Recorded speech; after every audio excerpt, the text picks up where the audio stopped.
আসসালামু আলাইকুম বন্ধুরা, চামিলিস কিচেন অ্যান্ড ব্লগে আপনাদের অনেক অনেক শুভেচ্ছা ও ভালোবাসা জানিয়ে শুরু করছি আমার আজকের রেসিপি। আজকে আমি আপনাদের পটল, আলু, মুগের ডাল আর ডিম দিয়ে রান্না করে দেখাবো। তার জন্য কড়াইতে নিয়ে নিয়েছি সাদা তেল। দেখেন বন্ধুরা, তেল নিয়ে নিলাম একটা কড়াই চুলোয় দিয়ে। তারপরে দিয়ে দিচ্ছি আলুগুলোকে আমি ভালো করে ভেজে নেব। দেখেন বন্ধুরা, আমি একটা আলু 4 ভাগ করে করে কেটে রেখেছিলাম, না 8 ভাগ করে কেটেছিলাম।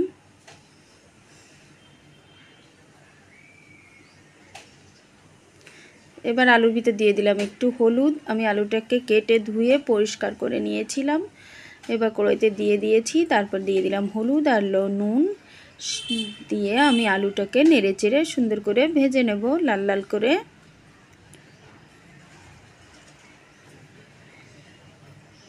দেখেন বন্ধুরা, আমার আলুটা ভাজা হয়ে গেছে। আমি এবার আলুটাকে তুলে নিচ্ছি।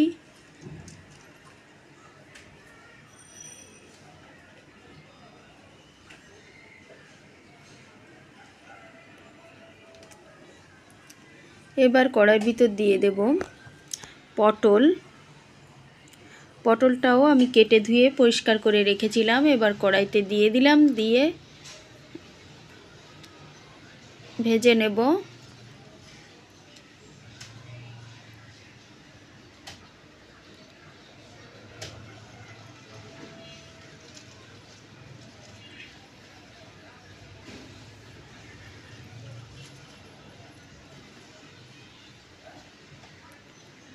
দেখেন বন্ধুরা, পটলটাকে আমি নেড়ে চেড়ে ভেজে নিচ্ছি।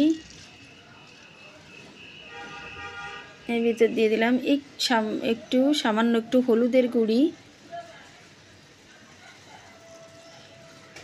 তারপর দিয়ে দিলাম একটুখানি নুন। এবার নেড়ে চেড়ে সুন্দর করে পটলটাকে ভেজে নেব।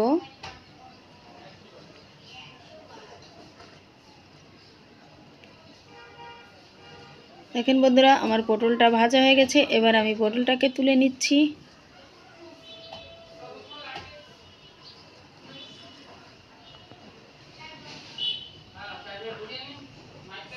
আমি পটলটাকে তেল ঝরিয়ে কড়াই থেকে তুলে নিলাম।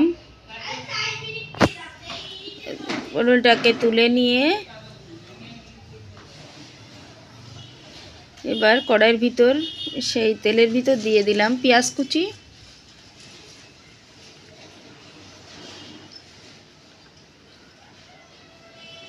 নিয়ে ভালো করে নেড়ে চেড়ে পেঁয়াজটাকে বাদামি কালার করে ভেজে নেব।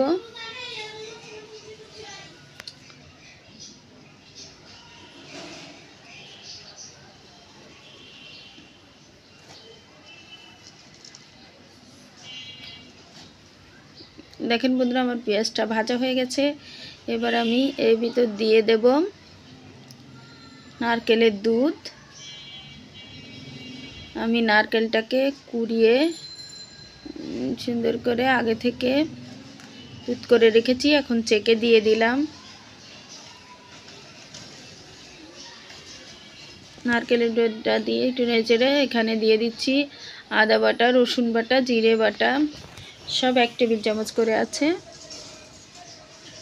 দিয়ে দিলাম। দিয়ে নেড়ে চেড়ে নিলাম।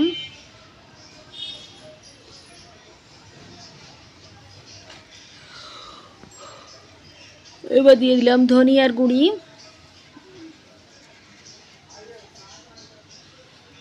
হলুদের গুঁড়ি পরিমাণ মতো, ধনিয়ার গুঁড়ি 1 টেবিল চামচ পরিমাণে,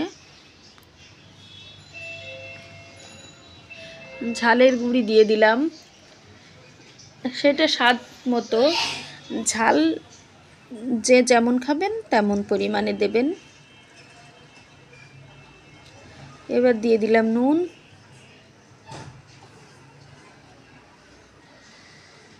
দিয়ে নেড়ে চেড়ে মশলাটাকে কষিয়ে নেব।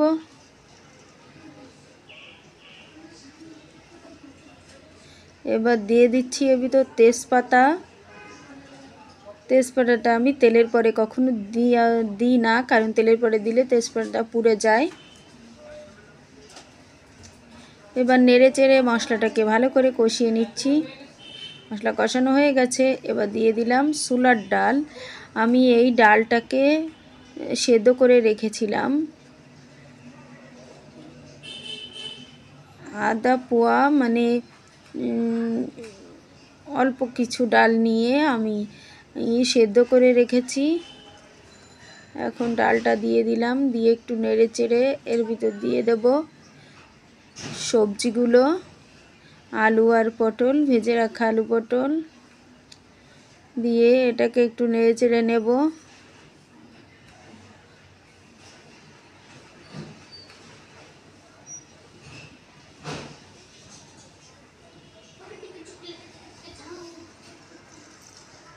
নেড়ে চেড়ে জাল করে নেব। এর ভিতর দিয়ে দিচ্ছি আরও একটু নারকেলের দুধ,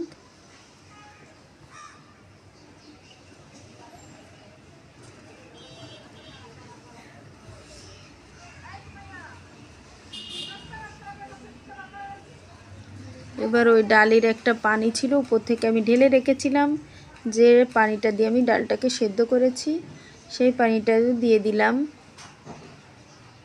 দেখেন বন্ধুরা, একটা দারুণ একটা রেসিপি হয়েছিল, খেতে খুবই সুস্বাদু, সুন্দর লেগেছে।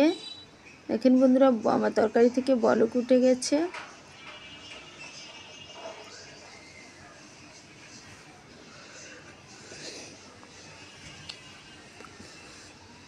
এবার দিয়ে দিলাম এর ভিতর ডিম। আমি আস্তে আস্তে ডিম দিয়ে দিচ্ছি।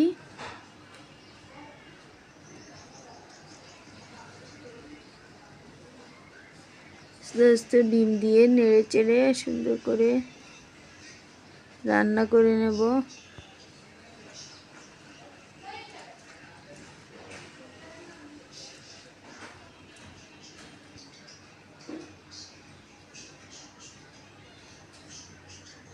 এবার একটু নুন কম ছিল, দিয়ে দিলাম।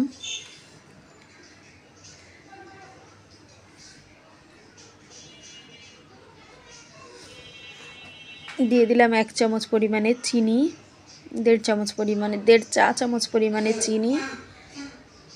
যেহেতু নারকেলের দুধ দিয়েছি, একটা হালকা মিষ্টি মিষ্টি ভাব আসবে, খেতে খুবই সুন্দর লাগবে। আরও ছোলার ডাল দেওয়া। আমি নেড়ে চেড়ে আরও কিছুক্ষণ জাল করে নেব।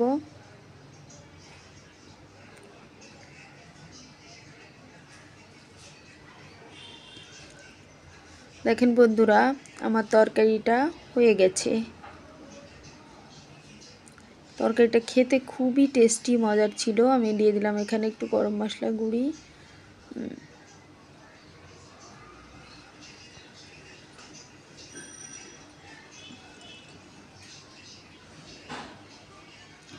আমার ভিডিওটা যদি দেখেন বন্ধুরা, আমার তরকারিটা হয়ে গেছে। আমি এখন নামিয়ে নেব। আমার ভিডিওটা যদি আপনাদের ভালো লেগে থাকে তবে লাইক কমেন্ট সাবস্ক্রাইবার করবেন, লাইক কমেন্ট করবেন এবং সাবস্ক্রাইব করে আমার পাশে থাকবেন। আজ এই পর্যন্তই। আল্লাহ হাফেজ। সবাই ভালো থাকবেন, সুস্থ থাকবেন, নিজের খেয়াল রাখবেন। দেখেন বন্ধুরা, রান্নাটা কত সুন্দর হয়েছে। আল্লাহ হাফেজ।